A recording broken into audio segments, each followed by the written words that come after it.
Aujourd'hui, je vais être totalement honnête avec vous. On voit souvent les projets de rénovation, mais derrière, il y a une réalité beaucoup plus dure. Et je veux que vous sachiez exactement où j'en suis. La mutuelle m'a mis dehors, alors que j'avais des raisons solides pour y rester. Je demandais que quelques mois pour lancer mon projet, et ensuite, je ne serai plus sur la mutuelle. Mais non, ils ont décidé de me mettre dehors, sans préavis. J'ai voulu faire une demande, un recours, mais on m'a indiqué qu'il y avait 3 ans de délai avant d'avoir une réponse, positive ou négative. Vive le système belge. C'est ce problème m'a forcément affecté ces derniers temps et c'est pour ça que je vous fais cette vidéo aujourd'hui. C'est la seule chose que je me vois faire aujourd'hui de concrète. Comme certains d'entre vous le savent, j'ai malheureusement perdu mon père il y a un peu plus d'1 an et ça a complètement changé ma manière de voir les choses concernant la vie. La vie est beaucoup trop courte pour prendre des chemins qu'on ne souhaite pas prendre. Et je sais, au vu des sacrifices que mon père a fait durant toute sa carrière, qu'il ne voudrait pas que je suive le même chemin que lui. Il avait 58 ans, il a travaillé toute une vie comme un acharné, 70 heures par semaine, il partait au travail le lundi pour rentrer le vendredi soir vers 18-19 heures, voire même le samedi. Il dormait tous les jours dans son camion. Et ça pour obtenir 1 500 euros. Comme certains d'entre vous le savent, j'ai malheureusement perdu mon père il y a un peu plus d'1 an. Et ça a complètement changé ma manière de voir les choses concernant la vie. La vie est beaucoup trop courte pour prendre des chemins qu'on ne souhaite pas prendre. Et je sais, au vu des sacrifices que mon père a fait durant toute sa carrière, qu'il ne voudrait pas que je suive le même chemin que lui. Il avait 58 ans, il a travaillé toute une vie comme un acharné, 70 heures par semaine, il partait au travail le lundi pour rentrer le vendredi soir vers 18-19 heures, voire même le samedi. Il dormait tous les jours dans son camion. Et ça pour obtenir 1 500 euros de salaire de retraite. Et ça pour obtenir 1 500 euros de retraite à la fin de sa carrière, à 65 ans. C'est n'importe quoi. C'est du vol. C'est du vol. Au final, il n'aura même pas perçu 1 euro de cette retraite. Et où est-ce que va tout cet argent, toutes les cotisations qu'il a données durant son vivant? Dans les poches de l'État.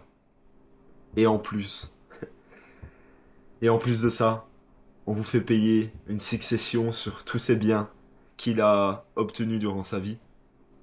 Et c'est complètement ridicule. Soit, revenons à mon projet, qui est Palace Arena.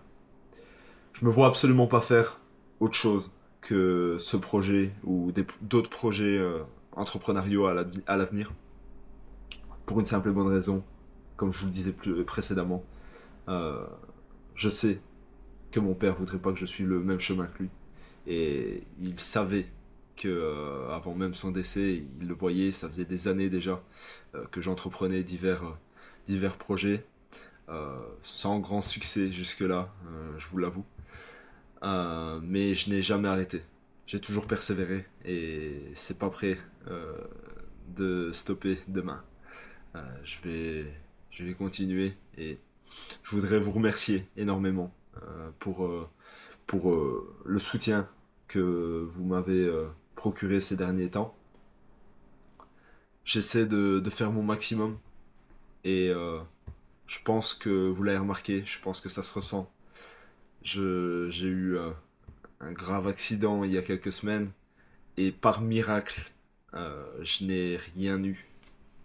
Ce qui aurait pu être totalement contradictoire parce que une chute de 5 mètres de haut sur le dos, ça aurait pu complètement changer ma vie. Et je pense que C'est une chance, voire peut-être une bénédiction, quelque part. Il y a peut-être quelqu'un qui m'a protégé là-haut, qui sait.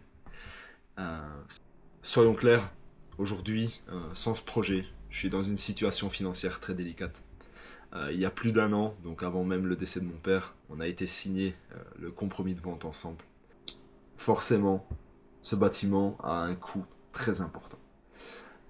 J'ai dû acheter le bâtiment, j'ai financé moi-même les frais de notaire, les droits d'enregistrement, etc.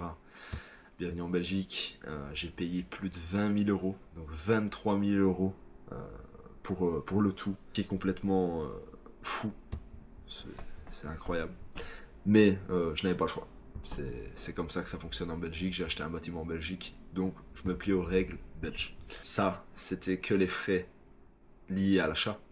Mais bien sûr, derrière tout ça, il y a des frais annuels. Le cadastre, l'assurance incendie, l'électricité, le gaz, etc. Tous les frais liés au bâtiment me reviennent à plus de 1600 euros par mois. Ce qui est un chiffre colossal. Donc cela en comptant le crédit, bien sûr, lié au bâtiment. Je n'ai pas financé le bâtiment en fonds propres. Absolument pas. J'ai un crédit sur 25 ans. Ça fait 1 an et demi que je le paie. Et il me reste 23 ans et demi avant de l'avoir remboursé. C'est un autre problème. L'idée derrière tout ça, c'est qu'il faut absolument rentabiliser ce bâtiment. J'ai plus de 1000 mètres carrés. C'est un bâtiment assez unique dans son genre dans la région. On est en plein milieu urbain, en plein centre-ville. Et on a une surface aussi importante que l'on peut faire vraiment beaucoup de choses. Personnellement, j'ai décidé d'en faire Palace Arena, comme certains d'entre vous le savent. Donc, pour ceux qui ne savent pas ce que c'est donc un complexe sportif, donc principalement basé sur le mini-foot. Mais pas que. Il y a une salle qui sera destinée aux cours de danse. Donc en association avec quelqu'un de la région qui se prononcera en temps voulu. C'est pour tout ça que Palace Arena n'est pas juste un projet. C'est mon projet de cœur, mon projet principal, actuel, et ma planche de salut. D'une part, ça va me permettre de sécuriser mes revenus avec un loyer de 2000 euros par mois que j'ai déterminé. Et d'autre part, ça va me permettre de rentabiliser enfin ce bâtiment qui me coûte très cher. Étant donné que la mutuelle a décidé de me virer, j'ai dû trouver des solutions alternatives et l'une des seules à ma connaissance qui s'offre à moi est le tremplin indépendant en étant au chômage. C'est un énorme pari de miser tout là-dessus, mais pour toutes les raisons que je vous ai citées précédemment, je pense que ça en vaut largement la peine. Je vais être transparent avec vous, parce que beaucoup d'entre vous suivent ce projet et s'attachent à ce que l'on construit ensemble. Merci énormément à tous ceux qui me soutiennent. Même juste par un simple commentaire, vous n'imaginez pas à quel point cela m'aide énormément au quotidien. La semaine prochaine, on retourne sur le concret avec la suite des rénovations. Merci énormément si vous êtes encore là à m'écouter. On se retrouve la semaine prochaine dans la prochaine vidéo. Salut.